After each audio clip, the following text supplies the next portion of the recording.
Assalamualaikum warahmatullahi wabarakatuh. Padang Mahsyar merupakan suatu tempat yang datar yang diciptakan oleh Allah Subhanahu wa Ta'ala setelah hancurnya alam semesta ini.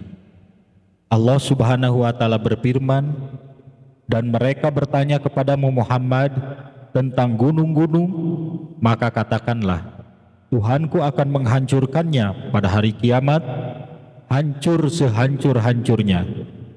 Kemudian dia akan menjadikan bekas gunung-gunung itu rata, sehingga kamu tidak akan melihat lagi ada tempat yang rendah dan yang tinggi di sana.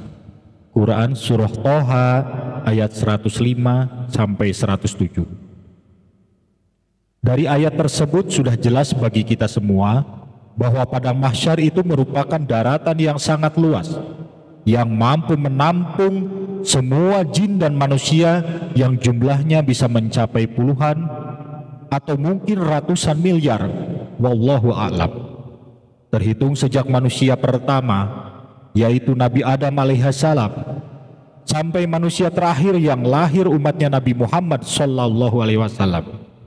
Sesuai firman Allah dalam Al-Quran Surah Al-Waqi'ah ayat 49 sampai 50 yang berbunyi, katakanlah, sesungguhnya orang-orang yang terdahulu dan yang kemudian pasti semua akan dikumpulkan pada waktu tertentu pada hari yang sudah dimaklumi.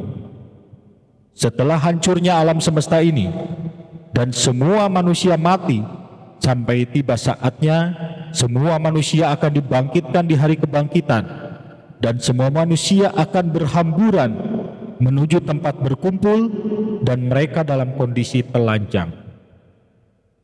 Pada waktu tersebut, semua manusia sudah tidak akan malu lagi satu sama lain walaupun dalam kondisi telanjang. Mereka tidak malu dikarenakan setiap masing-masing manusia pada saat itu sibuk memikirkan nasibnya antara selamat dan celaka. Semua manusia saat itu wajahnya gelisah, panik, dan ketakutan yang mencekam. Tatapan mata mereka terus-menerus tertuju ke langit, apakah gerangan yang akan terjadi.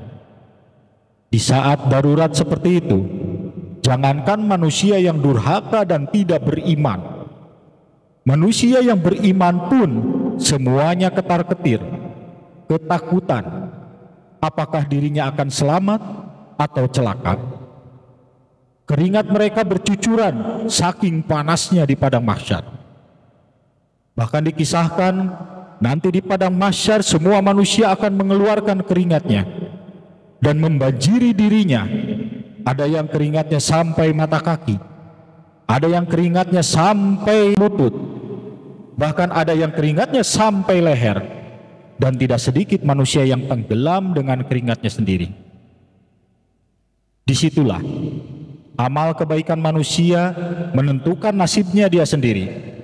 Di padang mahsyar itulah akan terasa, dulu kita sewaktu di dunia banyak sedekah, banyak nolong orang, banyak membantu orang, banyak meringankan penderitaan orang, membebaskan kesusahan orang, bahkan kebaikan kepada anak-anak kita. Apalagi anak kita masih bayi, meninggal, diurus jenazahnya, didoakan. Di padang mahsyar itulah semua kebaikan itu akan datang dalam bentuk pertolongan. Bahkan anak kecil datang mencari ibu bapaknya sambil membawa air yang bisa menyejukkan dahaga panasnya padang mahsyar. Nah, bagaimana dengan orang yang sewaktu di dunianya hidup kejam, menyakiti orang, pelit, tidak mau nolong orang, tidak mau berbagi? Tentunya semua itu akan berbalik kepada dirinya sendiri, dan di padang mahsyar itulah baru tahu dan baru menyesal. Nah, dari kisah singkat ini kita bisa mendapatkan ilmu pengetahuan dan hikmah dalam kehidupan. Yang pertama, yakin seyakin-yakinnya bahwa mati itu ada, alam kubur itu ada, dan kita akan dibangkitkan dan dikumpulkan di padang mahsyar untuk mempertanggungjawabkan semua amal perbuatan kita. Yang kedua, padang mahsyar itu merupakan daratan yang luasnya tidak terukur lagi. tapi tentunya mampu menampung seluruh jin dan manusia. Yang ketiga, di padang mahsyar itu semua yang dirasakan tergantung amal-amalan manusia itu sendiri. Apabila baik amal kita sewaktu di dunia, maka akan menjelma menjadi pertolongan buat kita di padang mahsyar nanti. Yang keempat, perbanyaklah sedekah. Perbanyaklah ngasih makan minum kepada orang yang kelaparan dan kehausan. Apabila ada orang yang kesusahan, punya beban berat, bantu ringankan kesusahan dan bebannya. Dan apa saja kebaikan-kebaikan yang kita lakukan, insya Allah akan berbuah manis berupa pertolongan dikala kita kesusahan di padang mahsyar nanti. Demikian, mudah-mudahan video ini bermanfaat, dan bagi Anda yang tidak suka dengan pencerahan, tidak suka dengan ajakan kebaikan, dimohon untuk tidak mencaci maki atau nyinyir, karena itu sama dengan kita menutup diri kita sendiri dari hidayah Allah. Dan bahayanya, bagaimana kalau seumur hidup kita tidak bisa mendapatkan hidayah dari Allah Subhanahu wa Ta'ala? Mudah-mudahan Allah Subhanahu wa Ta'ala selalu mengampuni dosa-dosa kita semua dan selalu membimbing, mengarahkan kita semua ke jalan kebaikan yang diridhoi oleh Allah Subhanahu wa Ta'ala. Amin.